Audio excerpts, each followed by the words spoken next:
Hello, hello, hello! Welcome back to Awful Movie Reviews. My name is Joe Flake, whiskey salesman. I can certainly use one after a movie like this. Billy the Kid vs. Dracula. Why? Just why?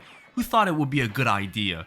Forget everything your history teachers taught you back in high school. I don't know how to tell you this, but Pat Garrett never shot Billy the Kid. The notorious outlaw had a change of heart and became an honest-to-God man.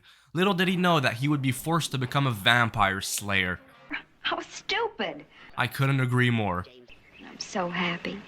No, unfortunately this movie made me anything but happy.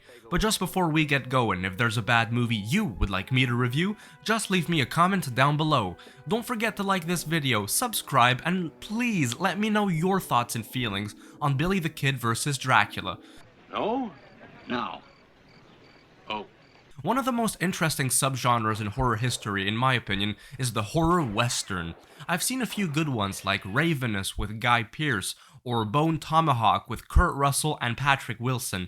But before we had all those films, one of the first that gave birth to that subgenre also happens to be one of the stupidest flicks I've ever seen.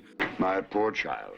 I mean, come on, Billy the Kid vs. Dracula? Well, I never thought I'd live to see the day. Our beloved Billy is now an honest, hard-working rancher.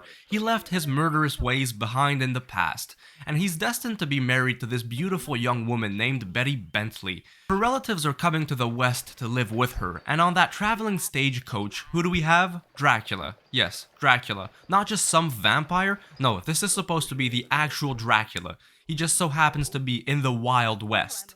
It was probably a dream, Mama. Just a nightmare.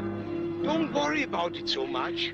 The stagecoach is attacked by a group of Indians and everybody is killed.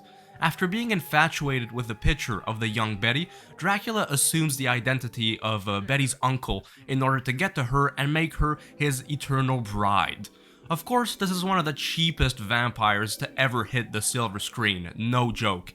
It's obvious that this was made with pocket change when you look at what is supposed to be a vampire bat flapping its wings around. Good gracious, does it look bad?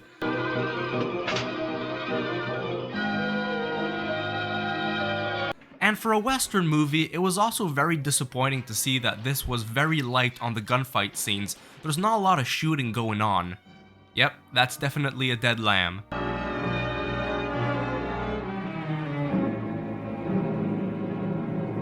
It's not gonna look any deader, you looking at it like that. I don't believe what you're saying.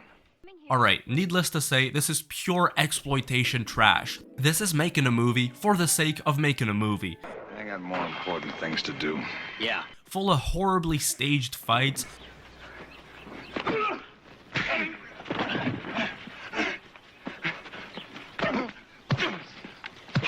a lot of cringeworthy melodrama, and tons of nothing. This movie is just really slow. It's ironic because it tries to sell itself off as being an extravagant motion picture, blending a historical figure with a fictional monster, when it really has nothing to show for. Apart from, of course, Dracula. Is he played by Bela Lugosi? Hell no.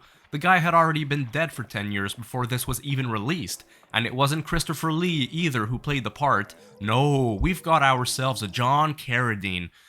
Who did you think I was? Once again, he soils his honor to star in another boring, brain-rotting movie. And I'm sad to say that even his performance is underwhelming.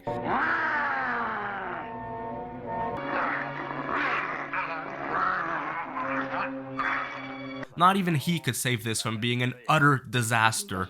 I get the feeling even he did not want to be in this. His attitude must have been like, come on, just give me the paycheck and let's get this over with already. In fact, in an interview, he actually stated that this is the worst movie he had ever made, and that says it all. I don't like it.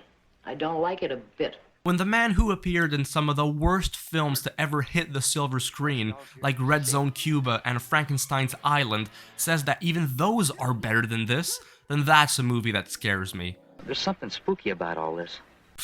Billy the Kid vs. Dracula, what a stupid concept. I mean, come on, what could be next? Jesse James meets Frankenstein's daughter? Oh, what an awful movie.